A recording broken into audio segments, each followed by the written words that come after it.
Hi മച്ചാന്മാരെ! അപ്പോൾ നമ്മളിന്നുള്ളത് പെരിന്തൽമണ്ണയിലാണ് ട്ടോ. പെരിന്തൽമണ്ണയിൽ ഒരു കുഞ്ഞ് ബെഡ്റൂമിൻ്റെ പ്രൊഫൈൽ ലൈറ്റിൻ്റെ വർക്കിന് വേണ്ടി വന്നതാണ് ട്ടോ. അപ്പോൾ ഈ ബെഡ്റൂമിൽ വരുന്നത് ഇങ്ങനത്തെ ഒരു ഡിസൈനാണ്. 3 സ്ക്വയർ അതേപോലെ തന്നെ 2 എൽ ഷേപ്പിലാണ് ട്ടോ ഡിസൈൻ വരുന്നത്. അപ്പോൾ ടോട്ടലി ഇത് വരുന്നത് 12 മീറ്ററാണ് ട്ടോ. അപ്പോൾ 12 മീറ്ററിൽ ഒതുക്കിയതാണ് ട്ടോ ഡിസൈൻ. കൂടുതലുണ്ടായിരുന്നു. അപ്പം കുറച്ച് ഡിസൈനുകൾ നമ്മൾ ഒതുക്കിയതാണ്. റൂമിൽ മൊത്തമായിട്ട് ലൈറ്റ് വരണ്ടാന്ന് വെച്ചിട്ടാണ് ട്ടോ നമ്മളങ്ങനെ ചെയ്തത്.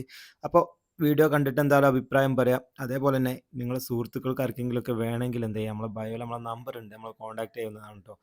സാഹചര്യത്തിനനുസരിച്ച് നമ്മൾ എന്തായാലും നമ്മൾ സെറ്റാക്കി തരും ട്ടോ. അപ്പോൾ നമ്മളിത് കേരളത്തിൽ ഒട്ടൊക്കെ ചെയ്യുന്നുണ്ട്. ആവശ്യക്കാർ ഒത്തിരി പേര് കോൺടാക്ട് ചെയ്യുന്നുണ്ട്. നമ്മളെ സാഹചര്യത്തിനനുസരിച്ച് നമ്മൾ ചെയ്ത് കൊടുക്കുന്നുണ്ട്. അപ്പോൾ ഇതിൽ എന്തായാലും വീഡിയോ കണ്ടിട്ട് അഭിപ്രായം പറയാം. അതേപോലെ തന്നെ വീഡിയോയിൽ എന്തെങ്കിലും പോരായ്മകളോ കാര്യങ്ങളോ ഒക്കെ ഉണ്ടെങ്കിൽ എന്തായാലും എന്ത് ചെയ്യുക, കമൻറ്റ് ചെയ്യുക. നമുക്ക് അടുത്തൊരു വർക്കിൽ നമുക്ക് സെറ്റാക്കി എടുക്കാൻ പറ്റും. ഒത്തിരി പേര് നമ്മളെ വീഡിയോ എന്താ ചെയ്ത സൈറ്റുകളിൽ തന്നെ ഒത്തിരി പേര് നമ്മളെ കോൺടാക്ട് ചെയ്യാറുണ്ട്. ഇതേപോലത്തെ ഡിസൈൻ എന്തെങ്കിലും നമുക്ക് ചെയ്യാഞ്ഞെന്ന്. അടുത്തൊരു വർക്കിൽ ഇൻഷാ അള്ളാ നമുക്ക് അടിപൊളിയാക്കി അടുത്തൊരു വർക്ക് എന്ത് ചെയ്യുക, പുതിയ പുതിയ ഡിസൈനുകളും കാര്യങ്ങളൊക്കെ കൊണ്ടുവന്ന് എന്ത് ചെയ്യുക, വർക്ക് നമുക്ക് ഉഷാറാക്കി എടുക്കാൻ പറ്റും ട്ടോ. ഓക്കെ. അപ്പോൾ വീഡിയോക്ക് എന്തായാലും ഞാൻ നേരത്തെ പറഞ്ഞ പോലെ എന്തെങ്കിലും പോരായ്മകളുണ്ടെങ്കിലൊന്നും വിശദമായിട്ട് പറയാം. അപ്പോൾ എന്ത് ചെയ്യുക, നമുക്ക് അടുത്തൊരു വർക്കിൽ നമുക്ക് സെറ്റാക്കി എടുക്കാൻ പറ്റും. ഓക്കെ.